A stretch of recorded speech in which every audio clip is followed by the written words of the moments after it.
Hello दोस्तों, आज हम पढ़ने वाले हैं काउंटिंग टेक्निक्स जो कि आप इस फॉर्म में बेसिकली पढ़ोगे मल्टीप्लिकेशन फॉर्म में n1 टाइम्स n2 हम पढ़ेंगे ये कैसे आएगा और how to make a tree diagram.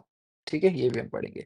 तो काउंटिंग टेक्निक समझाने के लिए ना मैं आपसे एक क्वेश्चन पूछता हूँ, क्वेश्चन के थ्रू समझना ज्यादा इजी होता है। ठीक है, बहुत सिंपल क्वेश्चन है कि एक फैमिली है, वो एक नई सिटी के अंदर शिफ्ट हुई है। ठीक है, एक फैमिली शिफ्ट हुई है एक सिटी के अंदर और उसको दो तरह के डॉक्टर्स की जरूरत है, एक जनरल फिजिशियन और एक पीडियाट्रिशियन। पीडियाट्रिशियन बच्चों को ट्रीट करने वाला।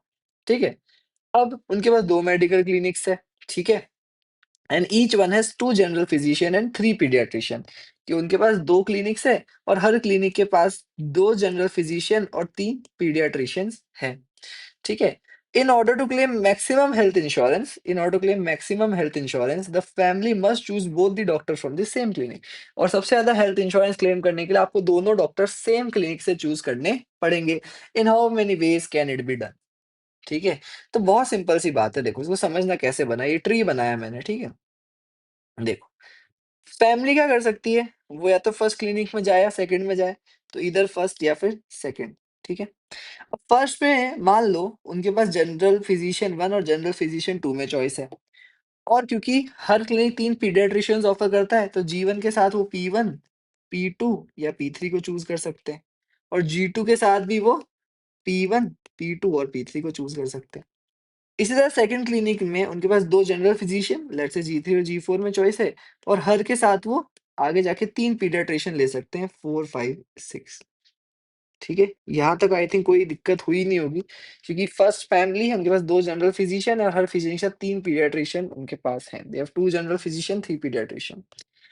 तो मतलब टोटल कितने कॉम्बिनेशन हुए? यहाँ पे हर ब्रांच काउंट करो, 1, 2, 3, 4, 5, 6, 7, 8, 9, 10, 11, 12। 12 हमारे पास क्या हो गए? 12 वेज टू चूज हो गए। इसको ऐसे भी समझ सकते हो कि मान लो फर्स्ट क्लिनिक में जी1, जी2 जनरल फिजिशियन है और पी1, पी2, पी3 पीडियाट्रिशियन है, और सेकंड में जी3, जी4 जनरल फिजिशियन है और पी4, पी5 और पी6 पीडियाट्रिशियन है। अब कॉम्बिनेशंस बनाना चालू करो जिसमें जनरल फिजिशियन पीडियाट्रिशियन सेम उससे हो। तो फर्स्ट वाले में क्या होगा कि जी1 के साथ पी1, जी1 के साथ पी2, जी1 के साथ पी3, और जी2 के साथ पी1, जी2 के साथ पी2, जी2 के साथ पी3। ठीक है, और सेकंड वाले में क्या होगा, जी4 के साथ पी4, जी4 के साथ नहीं जी3 सॉरी, जी3 के साथ P4, G3 के साथ P5 और G3 के साथ P6, और या फिर G4 के साथ P4, G4 के साथ P5 और G4 के साथ P6। तो कितनी चॉइसेस हो गई? 1, 2, 3, 4, 5, 6, 7, 8, 9, 10, 11, 12 चॉइस। ऐसे भी बना सकते हो। सो ट्री भी बना सकते हो एज वेल एज आप इस तरह से भी इसको बता सकते हो। और काउंटिंग टेक्निक पता है कैसे करोगे? इधर देखो, जनरल फिजिशियन चूज करने के कितने तरीके थे, यहाँ से देखो, चार, टोटल 4 आपके पास है ना, और हर जनरल फिजिशियन के साथ कितने पीडियाट्रिशियंस है? 3। देखो ना, हर जनरल फिजिशियन के साथ 3 पीडियाट्रिशियंस है मेरे पास। तो जनरल फिजिशियन चूज़ करने के कितने तरीके हैं? 4। और उस हर जनरल फिजिशियन के साथ कितने तरीकों से पीडियाट्रिशियन चूज़ कर सकते हो? 3। तो टोटल चूज़िंग के कितने तरीके हो गए? 12। n1 times n2। So GP can be chosen in 4 ways and pediatrician can be chosen in 3 ways. So total number of ways they can be chosen is 12. If the first stage of experiment can be performed in n1 ways and for each n1 way there are n2 ways to perform the second stage. मतलब first stage of experiment n1 times हो सकता है। इस case में first stage of experiment 4 times हो सकता था।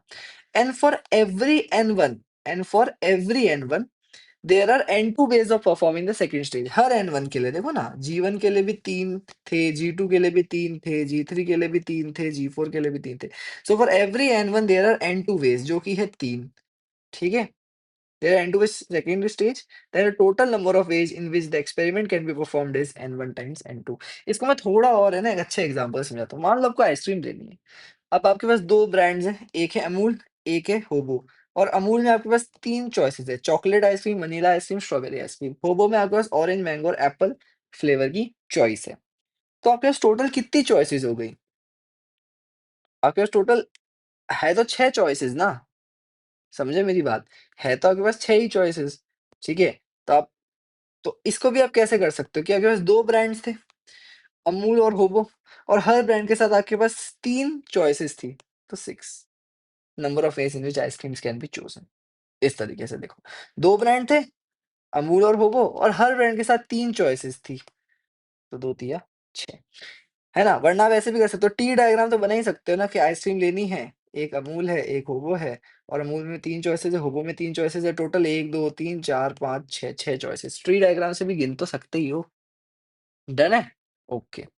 तो ये मैंने आपको काउंटिंग टेक्निक सिखा दी। अब ये काउंटिंग टेक्निक एक्चुअली काम क्वेश्चन में आएगी तब और अच्छे से आप इसको सीख लोगे। ठीक है? तो प्लीज़ क्वेश्चन ज़रूर सॉल्व करेंगे। अगली वीडियो में परम्यूटेशन एंड कॉम्बिनेशन करेंगे और फिर 2.3 के कुछ इंपॉर्टेंट क्वेश्चन्स आपको करवाऊँगा, जिससे आपका एक कॉन्सेप्ट बिल्कुल क्लियर हो जाएगा। ठीक है?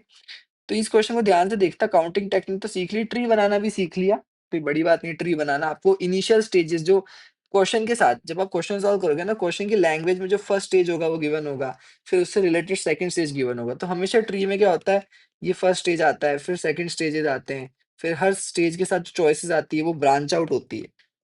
तो इसी तरीके से बनता है, जैसे अमूल और इसमें मैंने बताया या फिर जनरल फिजिशियन और पीडियाट्रिशियन वाले में मैंने आपको बताया। ओके, नेक्स्ट वीडियो में we will do the permutation and combination.